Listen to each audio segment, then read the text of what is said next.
Hello everyone, welcome to my YouTube channel Talwani classes. आज इस classes में हम क्लास 8 की एनसीईआरटी की 14th एक्सरसाइज फैक्टराइज के बारे में डिटेल से पढ़ेंगे। शुरुआत से पढ़ेंगे ताकि आपको हर चीज़ बिल्कुल डिटेल से समझ में आ जाए। तो हमारा पहला क्वेश्चन है हमारा 12x, 36। इसमें हमें कॉमन फैक्टर लेना है। फैक्टर आपने पढ़ा होगा कि किसी संख्या को उसके प्राइम फैक्टर्स यानी कि ऐसे नंबर्स जिनको मल्टीप्लाई करने पर वही नंबर प्राप्त हो उनको हम प्राइम फैक्टर्स कहते हैं, और वो नंबर पर्टिकुलर प्राइम ही होने चाहिए। कंपोजिट नंबर हम नहीं ले सकते। जैसा कि 12x लिखा हुआ है, 12x के हम फैक्टर्स कर सकते हैं 2 इंटू 2 इंटू 3 इंटू एक्स। 12 को हम 4 इंटू 3 भी लिख सकते हैं, 4 3 जब भी 12 होता है, लेकिन हमें 4 प्राइम नंबर नहीं है, 4 इज ए कंपोजिट नंबर, इसलिए 4 को भी हमें प्राइम नंबर्स के रूप में लिखना पड़ेगा। तो हम उस 4 को लिखेंगे 2 इंटू 2। इसी प्रकार like this 12x can be written as 2 into 2 into 3 into x because 2 and 3 are common numbers. So 12x equals to 2 into 2 into 2 into 3. Now it's turn of 36. 36 can be written as 2 into 2 into 3 into 3. Check it. 2 2 ja 4, 4 3 ja 12, 12 3 ja 36. हम 36 को 4 into 9 भी लिख सकते हैं, लेकिन हमें लिखना नहीं है क्योंकि 4 और 9 दोनों कंपोजिट नंबर है, प्राइम नंबर नहीं है। फैक्टराइज एक्सरसाइज में आपको इस बात का विशेष ध्यान रखना है कि प्राइम नंबर्स यूज किए जाते हैं। अब इसमें देखिए कॉमन नंबर क्या है, कॉमन फैक्टर। देखो 2 इसमें भी है, 2 इसमें भी है, तो हमने यहाँ लिख लिया। देन आफ्टर 2 यहाँ पर भी है, यहाँ पर भी है, ये लिख लिया। ये 3 है, ये 3 है, ये 3 है। कॉमन नंबर का मतलब होता है वो संख्या सभी में होनी चाहिए। तो आप देख सकते हैं कि दो नंबर दे रखे हैं 12x एंड 36, इनमें हमने कॉमन निकाल लिया 2, 2 एंड 3। ये कॉमन नहीं है, ये अलग है, ये अलग है, तो हमारे कॉमन फैक्टर्स क्या आ गए 2 इंटू 2 इंटू 3, और इसको हम मल्टीप्लाई कर देंगे तो ये आ जाएगा 36। 36 ऐसा नंबर है जिसका दोनों में ही डिवाइड जाता है, सॉरी 12 ऐसा नंबर है जिसका दोनों में ही डिवाइड जाता है। आप चेक कर सकते हैं कि 12 में 12 का डिवाइड किया 1 टाइम्स, पूरा डिवाइड जा रहा है। 12 का 36 में डिवाइड किया 3 टाइम्स, पूरा पूरा जा रहा है। तो कॉमन फैक्टर वो होता है जो दोनों में समान रूप से शामिल हो। अब अगला क्वेश्चन करते हैं 14pq, 28p square q square. तो अब 14pq के कॉमन फैक्टर्स करेंगे 2 into 7 into P into Q. इनको भी हम अलग अलग लिखेंगे ताकि हम डिटेल से समझ सकें कि हमारा कॉमन नंबर क्या आ रहा है। अब लिखते हैं 28p स्क्वायर क्यू स्क्वायर को 28p स्क्वायर क्यू स्क्वायर क्या लिखा जाएगा 2 इंटू 2 इंटू 7 इंटू पी की पावर 2 है तो 2 बार लिख दिया, क्यू की पावर 2 है तो भी मैंने 2 बार लिख लिया। जितनी पावर होती है उसको उतनी बार लिखा जाता है। अब कॉमन देखते हैं, देखिए 2 इसमें भी है, इसमें भी है, तो ये हमारा कॉमन आ गया। देन आफ्टर 7 इसमें भी है, इसमें भी है, तो ये हमारा कॉमन आ गया। अब ये 2 बच गया तो इसको हम कुछ नहीं करेंगे, एज इट इज छोड़ देंगे। अब देखिए p इसमें भी है, ये रहा p। अब दूसरा p इसमें है लेकिन इसमें नहीं है, इसमें q है तो ये रहा q। तो जो जो हमने अंडरलाइन किए वो कॉमन फैक्टर्स हैं। तो पहले तो आ जाएगा 2, देन आफ्टर मल्टीप्लाई ये 7 कॉमन है, फिर p भी कॉमन है और q भी कॉमन है, तो ये हमारे कॉमन आ गए। 2 7 जा 14 pq। अब 14 pq देखिए, आप 14 का 14 में डिवाइड जाता है, बिल्कुल जाता है। p की पावर 1 इसमें है, इसमें भी है, q की पावर 1 इसमें भी है, इसमें भी है। अब इसमें चेक करते हैं 14 28 में 14 का 2 टाइम्स डिवाइड जाता है। अब p की पावर 1, यहाँ पे p की पावर 2। अब आप थोड़ा सा सोचिए कि यहाँ पे p की पावर 2 है और हमने कॉमन लिया p की पावर 1, 1 तो इसमें भी है, 1 से ज्यादा भी है लेकिन 1 तो है। इसी प्रकार q यहाँ पे है, हमने q पावर 2 में से 1 पावर कॉमन ले ली क्योंकि यहाँ पे सिर्फ 1 है। हमें कॉमन वो लेना है जो दोनों में शामिल हो। अगर हम q स्क्वायर कॉमन लेते लेकिन यहाँ पे q स्क्वायर नहीं है तो हम सिर्फ q की पावर 1 ही कॉमन लेंगे। तो इस क्वेश्चन का कॉमन फैक्टर आ जाएगा 14pq। अब अगला क्वेश्चन देखते हैं जिसमें 3 टर्म्स दे रखी हो 3x square y cube, 10x cube y square, 6x square y square z. अब इसके हम कॉमन फैक्टर्स लिखते हैं। तो देखिए 3x square y cube, 3 is a prime number, 3 का 3 लिख लिया। x की पावर 2 है तो 2 बार लिख लिया, y की पावर 3 है तो 1 2 3 बार लिख लिया। इसी प्रकार 10x³ y², 10 को हम लिखेंगे 2 into 5 प्राइम फैक्टर्स के रूप में। x की पावर 3 तो x को 3 बार लिख लिया, y की पावर 2 तो y को 2 बार लिख लिया। अब आइए 6x² y² z में, 6 को हम लिख सकते हैं 2 into 3, फिर x² x को 2 बार, y² y को 2 बार और z लिखा हुआ है तो z को 1 बार। अब हम इसमें से लेते हैं कॉमन। तो आप संख्या देखिए, नंबर देखिए कि इसमें तो आ रहा है 3, इसमें आ रहा है 2 5 और इसमें आ रहा है 2 3। 3 और 3 इसमें तो है लेकिन इस पार्ट में नहीं है। इसी प्रकार 2 और 2 इसमें तो है लेकिन इसमें नहीं है। तो हमें कॉमन वो लेना है जो दिए गए नंबर सभी में हो। 2 नंबर हो तो दोनों में होना चाहिए, 3 नंबर हो तो तीनों में होना चाहिए। अब नंबर तो कॉमन नहीं है। अब हम बात करते हैं एक्स वाई जेड की। x की पावर 2 इसमें है, इसमें 3 है, इसमें 2 है। तो हम देख सकते हैं कि x की पावर 2 दोनों में ही है, तो हमने x को 2 बार लिख लिया, ये रहा x। अब y की पावर 3, y की पावर 2, y की पावर 2। अब इसमें भी हम देख सकते हैं कि y की पावर 2 तीनों ही संख्याओं में, तीनों ही नंबर्स में है, तो y की पावर 2 इसमें ज्यादा है, हमें इससे कोई मतलब नहीं, हमें कॉमन लेना है जो सभी में हो। तो y की पावर 2, y की पावर 2, y की पावर 2, हमने 2 बार y ले लिया।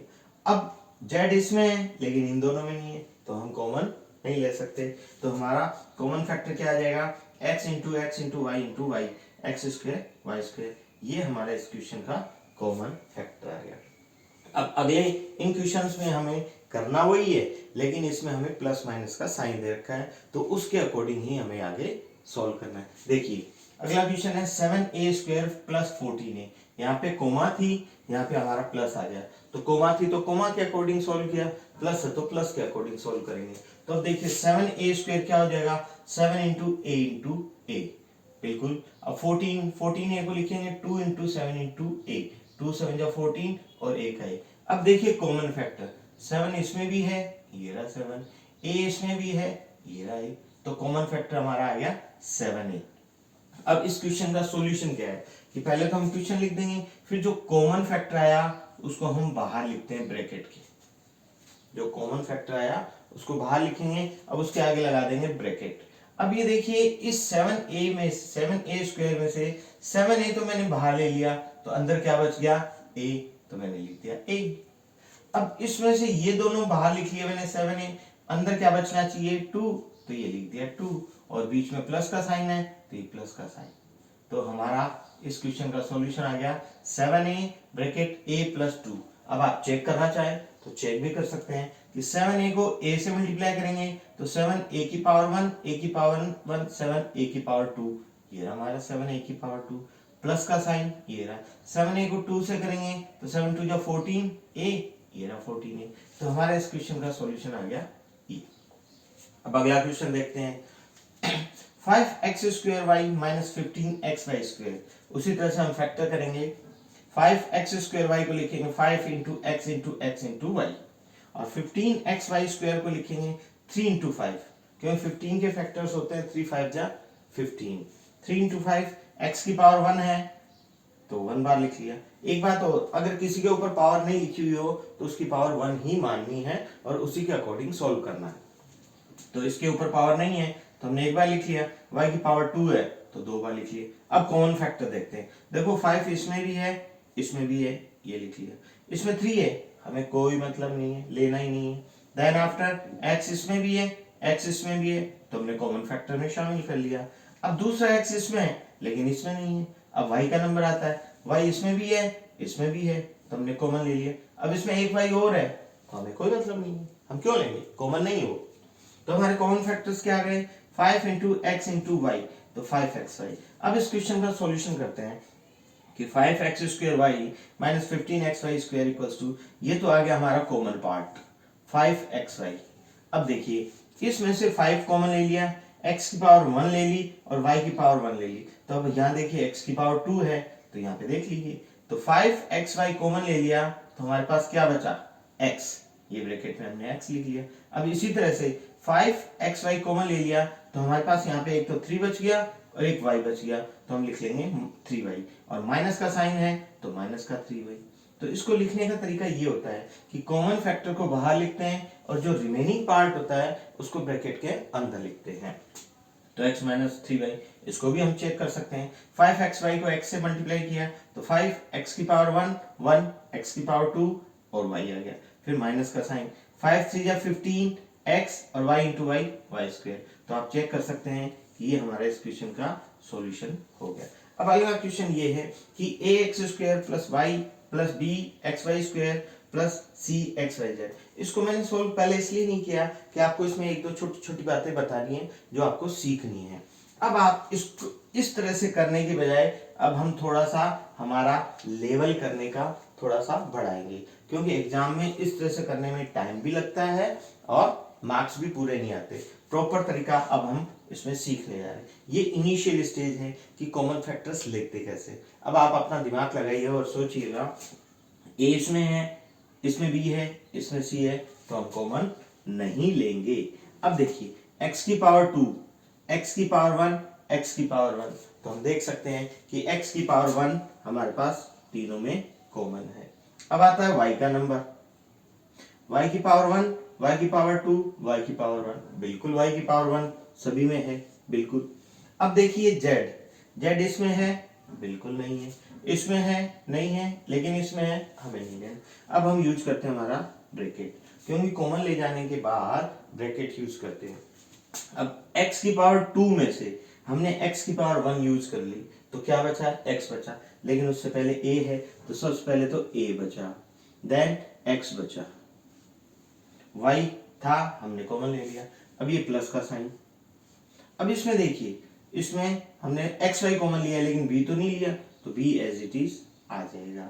अब x की पावर 1 तो कॉमन ले लिया हमने, तो लिखा नहीं जाएगा। y की पावर 1 लिए लेकिन y की पावर 1 और बचेगी, क्योंकि यहाँ पे y की पावर 2 दे रखी है, प्लस। अब देखिए एक्स वाई, इसमें से ये चीज कॉमन ले ली हमने, तो क्या बच गया, ये दो पार्ट बच गए, क्या बच गया, c और z। तो इस तरह से इस क्वेश्चन का सॉल्यूशन आ गया x y bracket a x plus b y plus c z. अब अगले पार्ट में हम अलग तरह के क्वेश्चन करेंगे, पेयर बनाने वाले। इसमें से तो हमने कॉमन लेने का सिस्टम समझा है, और फैक्टराइज का सबसे पहला स्टेप होता है कॉमन लेना। किसी भी तरह का क्वेश्चन हो, चाहे छोटी क्लास 8th का हो, चाहे 9th का हो, चाहे 10th का हो, फैक्टराइज का मतलब होता है first of all you have take the common factors, common part separately, आपको अलग करना पड़ेगा, उसके बाद वो इजीली सॉल्व होगा। अदरवाइज सॉल्व तो हो जाएगा लेकिन आपको टाइम लगेगा, गलती हो सकती है। तो सबसे पहले आप कॉमन लीजिए। अब देखिए इसमें सबसे इंपॉर्टेंट चीज जो सीखने वाली है, इसलिए मैंने सॉल्व नहीं किया कि इसमें आपको एक बात बतानी है कि हमने 15, 6, 5 और 2, अब आप देखिए कि ये दोनों पार्ट अलग पड़े हैं, तो इनमें से कोई भी चीज कॉमन नहीं आ रही है और इसमें से भी कुछ भी कॉमन नहीं आ रहा है, तो इसको भी हम सोल्व कर सकते हैं। लेकिन इसमें देखिए आप सबसे पहले कितना कॉमन आ रहा है, 15 और 6 में से 3 कॉमन आ रहा है, बिल्कुल आ रहा है। x, इसमें भी x है, ये x आ गया। अब हम इसका लिखेंगे ब्रैकेट, 15 में से 3 निकाल लिए, यानी कि 15 में 3 का डिवाइड करना है, तो क्या बचेगा, 5 बचेगा, ये लिख लिया 5। x हमने ले लिया, ये y बच गया, माइनस, सॉरी ब्रैकेट नहीं लगेगा, अब आ गया माइनस। अब इस 6x में से 3 तो कॉमन ले लिया, तो क्या बचेगा कि 3 को किससे मल्टीप्लाई करेंगे, 6 आ जाए, 2 आ गया। x हमने कॉमन ले लिया था, तो इसके अलावा और कुछ नहीं आएगा। अब इसमें भी देखिए, मेन चीज जो सीखने वाली इसमें है कि इसमें से कुछ भी कॉमन नहीं आ रहा है। कुछ भी कॉमन नहीं आ रहा हो तो हमें 1 कॉमन लेना जरूरी है। बच्चे अक्सर इसी में गलती करते हैं कि सर कुछ भी कॉमन नहीं आ रहा, तो वो कई बार 0 यूज कर लेते हैं या उसको ऐसे ही छोड़ देते हैं। नहीं, कुछ भी कॉमन नहीं आ रहा हो तो 1 कॉमन ले, तो हमने इसका 1 कॉमन ले लिया। 1 कॉमन ले लिया तो ब्रैकेट में वही संख्याएं आएगी, ये हमारा 2-2 के पेयर से, इस पेयर से और इस पेयर से हमने कॉमन ले लिया। अब आप गौर कीजिए, अब यहाँ पे भी 2 संख्याएं हैं, पहले 4 संख्याएं थी, 1 2 3 4, इसको हमने थोड़ा सा कॉमन लेके 2 पार्ट में चेंज कर लिया। एक पार्ट ये है और दूसरा पार्ट ये है, क्योंकि जब तक प्लस माइनस का साइन नहीं आता है तब तक वो संख्या एक ही मानी जाती है। तो यहां से लेकर यहां तक ये एक संख्या प्लस यहाँ से लेके यहाँ तक की दूसरी संख्या। अब आप देखिए इसमें और भी चीज कुछ कॉमन आ रही है, बिल्कुल आ रही है। देखिए उधर 5-5y-2 ब्रैकेट का, इसमें भी 5-2 ब्रैकेट का है, तो ये और चीज कॉमन आएगी। 5 ये कॉमन ले लिया। अब उसी तरह से कॉमन लेने के बाद जो बची हुई संख्याएं हैं वो हम दूसरे ब्रैकेट में लिखते हैं। तो आप देखना कि इसमें से ये पार्ट हमने कॉमन ले लिया, तो क्या बच गया, 3x बच गया, बिल्कुल। अब ये प्लस का साइन ये रहा। अब इसमें से ये पार्ट हमने कॉमन ले लिया, तो क्या बच गया, 1 बच गया, ये 1 आ गया। तो हमारे इस क्वेश्चन का आंसर आ गया ये। अब आप अगले स्टेप में, अगली क्लास में ये देखेंगे कि इनको इससे मल्टीप्लाई करना है और इसको इससे मल्टीप्लाई करने पर ये पार्ट आता है कि नहीं आता।